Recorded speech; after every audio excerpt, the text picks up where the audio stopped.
उत्तर प्रदेश में भारतीय जनता पार्टी को नए प्रदेश अध्यक्ष के तौर पर पंकज चौधरी मिल चुके हैं। 11 महीनों के जद्दोजहद के बाद अब पंकज चौधरी भारतीय जनता पार्टी के कमान प्रदेश अध्यक्ष के तौर पर आज संभाल लिए।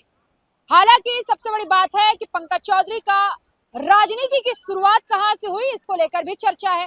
पंकज चौधरी गोरखपुर से ताल्लुक रखते हैं। गोरखपुर से सटे महाराजगंज से लगातार 7 बार के सांसद हैं। यही नहीं, 1989 में अपनी राजनीति की शुरुआत की। पहले सभासद बने यानी कि पार्षद बने।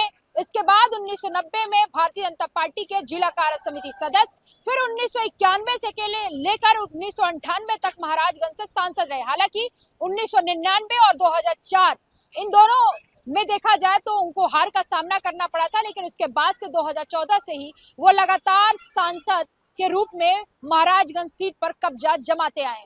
पंकज चौधरी कुर्मी समुदाय से आते हैं। महाराजगंज जो कि गोरखपुर से 50 किलोमीटर से दूरी पर है, कभी महाराजगंज ही गोरखपुर का हिस्सा था। पंकज चौधरी वहीं से लगातार सांसद चुने जा रहे हैं। पंकज चौधरी 2021 से लगातार केंद्र में मंत्री हैं। कहा जाता है पीएम मोदी और गृह मंत्री अमित शाह के करीबी भी हैं। मुख्यमंत्री योगी आदित्यनाथ के विरोधी भी हैं, ऐसी चर्चा भी है। चर्चा ये है कि मुख्यमंत्री योगी आदित्यनाथ के वो राजनीति में विरोधी हैं। हालांकि वरिष्ठता में देखा जाए तो पंकज चौधरी राजनीति में मुख्यमंत्री योगी आदित्यनाथ से वरिष्ठ तो हैं, लेकिन कहा जाता है कि बहुत ज्यादा उनसे सामंजस्य नहीं है। कहीं ना कहीं राजनीति में उनके बीच बहुत कुछ सही नहीं है और ऐसे में उनको इसीलिए कहीं ना कहीं भारतीय जनता पार्टी ने उत्तर प्रदेश का कमान दे दिया। इसके पीछे का राजनीति ये है कि जो भी मुख्यमंत्री खेमे का विरोधी रहा है, जो भी मुख्यमंत्री योगी आदित्यनाथ का विरोधी रहा है, चाहे राधा मोहन दास अग्रवाल हो, उनको भी भारतीय जनता पार्टी में अहम पद दिया गया, और चाहे क्यों ना शिव प्रताप शुक्ला हो, उन्हें भी राज्यपाल बनाया गया। और ऐसे में अब पंकज चौधरी को उत्तर प्रदेश का कमान दे दिया गया। हालांकि पंकज चौधरी का अगर देखेंगे राजनीतिक अनुभव तो महाराजगंज से सांसद तो रहे, लेकिन उनका अनुभव जो है वो सांगठनिक बहुत कम है। क्या पंकज चौधरी वो करिश्मा उत्तर प्रदेश के 2027 के विधानसभा चुनाव में दिखा पाएंगे, ये सवाल भी है। क्योंकि कहा जाता है बहुत ज्यादा अगर वो महाराजगंज से निकलेंगे तो सिद्धार्थनगर पहुंच जाएंगे, इससे ज्यादा वो कहीं जाते वाते नहीं है। यानी कि बड़ा ही सक्रिय नेता नहीं है, और उसके बावजूद भी भारतीय जनता पार्टी के द्वारा शीर्ष नेतृत्व के द्वारा उनको प्रदेश अध्यक्ष बनाया जाना कई सवाल भी खड़ा करता है। ऐसे में अब 27 के चुनाव में कैसे वो इतने कम समय में, क्योंकि सांगठनिक क्षमता को बढ़ाना, अपने टीम को तैयार करना, अपने लोगों को तैयार करना इतना आसान होगा पंकज चौधरी के लिए, बहुत बड़ा सवाल है। क्योंकि पंकज चौधरी शारीरिक रूप से भी कहा जाता है कि कमजोर हैं, बीमार रहते हैं, और बहुत ज्यादा वो लोगों के भीड़ में जाकर मिलना पसंद नहीं करते। कोई अगर घर आया तो ठीक है, मुलाकात तो कर लेंगे, लेकिन अब दौड़ भाग का वो दौड़ और दौड़ भाग वाली वो शरीर शायद नहीं है। ऐसे में फिर भी शीर्ष नेतृत्व के द्वारा पंकज चौधरी के नाम पर मुहर लगाना राजनीति में कहीं ना कहीं बहुत गहराई है। हालांकि कुर्मी समुदाय के तो आते हैं, लेकिन पंकज चौधरी क्या कुर्मी समाज के लोग उनको नेता मानते हैं, बड़ा सवाल है।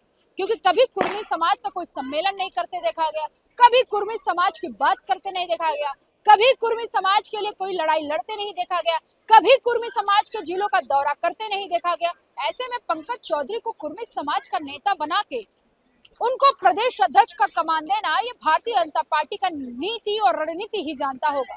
फिलहाल चर्चा ये भी है कि कुएं के मेढक को समंदर में उतार दिया गया, क्योंकि कुर्मी समुदाय की राजनीति जो है भारतीय जनता पार्टी को तब समझ में आई जब उसको 2024 के लोकसभा चुनाव में बड़ा झटका लगा। कहा जाता है कि ओबीसी समुदाय में देखा जाए तो यादवों के बाद जो है वो कुर्मी समुदाय का ही बड़ा वोट बैंक है, जिसको तमाम पार्टियां साधने की कोशिश करती हैं। कभी ऐसा भी था जब फैजाबाद, जो वर्तमान में अयोध्या है, वहां बेनी प्रसाद वर्मा का तूती बोलता था, और कहा जाता था कि कुर्मियों में बेनी प्रसाद का बड़ा पकड़ है। एक समय ऐसा भी था जब बस्ती से, जो वर्तमान में राम प्रसाद चौधरी समाजवादी पार्टी के सांसद है, कहा जाता था कुर्मियों के वो बड़े नेता हैं। सोनेलाल पटेल भी बसपा से निकलकर कुर्मियों के नेता तो बने। अनुप्रिया पटेल उनकी बेटी हैं जो कि अपना DLS चला रही हैं। पल्ली पटेल उनकी बहन है जो कि वो भी अपनी पार्टी बना चुकी है। अभी समाजवादी पार्टी की सिंबल है क्योंकि उनको क्षेत्रीय उनको पार्टी का चिन्ह नहीं मिला। तो ऐसे में ये सवाल बड़ा उठता है कि इतने बड़े बड़े नेता हुए फिर भी कुर्मी समुदाय के नेताओं का अभी तक होड़ लगा हुआ है और कुर्मी समाज का नेता अभी भी किसी को मान नहीं रहा है। विनय कटियार भी वो शख्स हैं जिसको माना जाता था कि उनका भी बड़ा पकड़ था। राम प्रसाद चौधरी बस्ती से थे, उनका भी बड़ा कुर्मियों में पकड़ था। विनय कटियार कभी उत्तर प्रदेश भाजपा के अध्यक्ष भी थे। ओम प्रकाश सिंह जो कि भारतीय जनता पार्टी के वो भी अध्यक्ष रहे, कुर्मी समुदाय से आते थे। स्वतंत्र देव सिंह उनको भी प्रदेश अध्यक्ष बनाया गया था, वो भी भारतीय जनता पार्टी के प्रदेश अध्यक्ष रहे। अब पंकज चौधरी को कमान दे दिया गया है। कुर्मी वोट बैंक को यह भी कहा जाता है किसी एक पार्टी को अपना जीर्णोपरांत अपना कोई नेता उस पार्टी में नहीं तय करती है। कभी बसपा तो कभी समाजवादी पार्टी तो कभी भाजपा में अपना नेता वो ढूंढती रहती है। वो समुदाय ऐसा है और ऐसे में पंकज चौधरी को कमान देना भारतीय जनता पार्टी के लिए 2027 के जो चुनाव है वो कितना आसान होगा ये आने वाला समय बताएगा।